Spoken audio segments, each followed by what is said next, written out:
In this video, we're going to be talking about your iPhone notification not working. So there are a couple of ways you can go ahead and troubleshoot and fix it. So let's just get straight into the video. So first things first, go ahead and check if your notification is toggled on. So all you need to do is simply go ahead and open your settings and look for notifications and make sure that it is toggled on and on the application that you want as well. So as you can see, I can check all the applications right over here.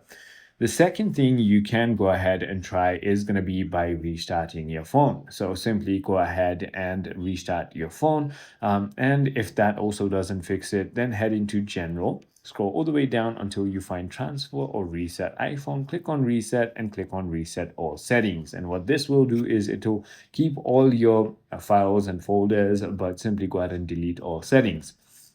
And it should go ahead and work.